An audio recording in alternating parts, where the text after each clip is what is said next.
often do you still battle with depression? Oh, I'm always depressed, all the time. I have to constantly bring myself out of it. Like, I wake up depressed, but I'm like, okay, now I know my steps, because you learn from real, now I have to go outside and be in the sun for a little bit, or go for a walk, or start the day this way. It's all just programming yourself to trick your brain. We good?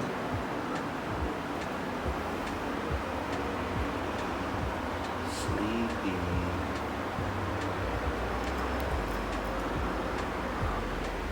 Jolly likes hiding under the bed. What's up, everybody? So, as I should be doing, I wanted to remind everybody about my book. The link is going to be in the description, as well as a pinned comment. So, me and my wife are moving to Batangas tomorrow, so I wanted to make a quick video today about I haven't done a mental health update since I've restarted or come back to making videos, so I wanted to make a quick update. I'm still confused about where to look whenever I'm recording on my iPhone. I think right there. Well, as with any change in routine as I deal with autism, I felt kind of depressed when I first got here. My moods were really volatile, and things have still been up in the air with, it feels like everybody's, trying to dig in my pockets as I'm trying to save money so I can invest and, start building up my treasure trove instead of just hemorrhaging money.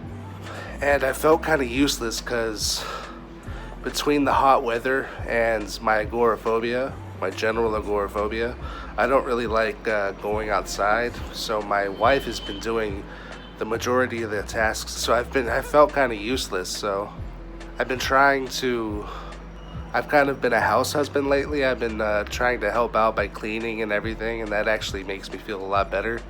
But the main thing I wanted to talk about, I've been watching Pete Davidson clips lately. Well, not specifically, but they pop up a lot.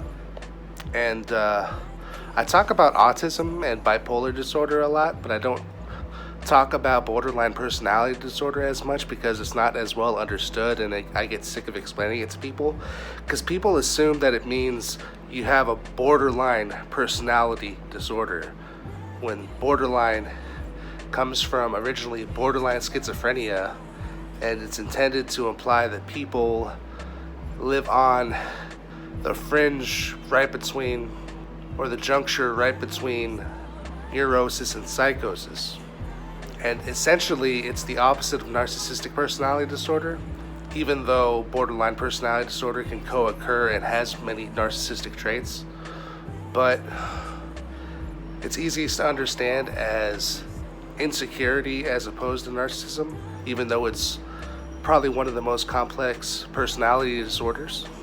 And what's been frustrating my wife is my inability to just feel good most days.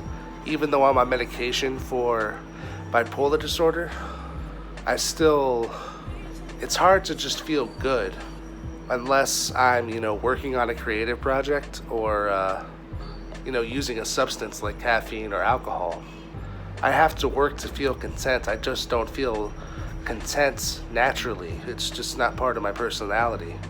And even though my medications keep me at a medium, that doesn't fix my personality. This is something I've been struggling with my entire life. Well, ever since we moved from my first house when I was 10 years old, or even as we were moving, as the dynamics in my family the undercurrent started to change, I started needing something external to make me feel better. And, for most of my adult life, that's been, beer or other types of alcohol. If it wasn't that, it would be something else. That's just been my chosen poison for most of my adult life. And it's not that I feel sad or necessarily unhappy, I just don't feel anything. I feel numb, like my life is pointless and I'm constantly bored. Today I'm more euphemic, I'm in a better mood. But, by the end of the day that could change, who knows? Something could set me off and my mood will go in a completely different direction. And I'm trying to get across to her that I'm always going to be a work in progress. For the rest of my life, she's going to have to be patient. And I'm holding myself accountable, but it's not easy and it's not my fault. And at this point, it's not really anybody else's fault either. Nobody is making me feel this way except for me. Well, it's not that I'm making myself feel this way. It's just my reality, and it's something I constantly have to cope with. You can't just tell me to be happy and I'm gonna be happy. And even though I spent 3 years in therapy, you know, I'm still, in a sense, I'm still just starting to figure out, you know, what I need, you know, in the pursuit of happiness. So basically right now, you know, I'm engaging in my hobbies. I'm getting back into studying languages and reading, and I'm listening to the 500 greatest albums of all time. I love countdown lists. Jolly, you okay? And when I was saying with Pete Davidson before, it's so much easier with substances to just instantly feel better. You know, doing things the healthy way is difficult, and it's never going to be easy. Oh yeah, it What really sucks blows. about it? It's just like Bird did a bit about it, but it's so true. It's like the days are so long, Right. and like everything sucks. Like movies aren't as good. Music, I can't listen to rap. Video games? Nothing. It like Wow. If it sucks, how do you get around that? I just didn't want it to get worse. It's only gonna get harder to quit stuff. So yeah.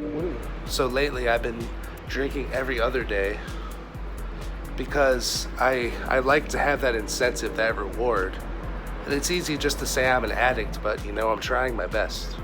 I'm a flawed human being, and I'd be the first to tell you that. So I think I pretty much covered everything. After this, I'm gonna do a tour, or make a video of a tour in my new house in Batangas. I'm not buying the house, we're just gonna be renting, but maybe we'll buy it eventually. And who knows what the future entails. It's all an adventure, so bye.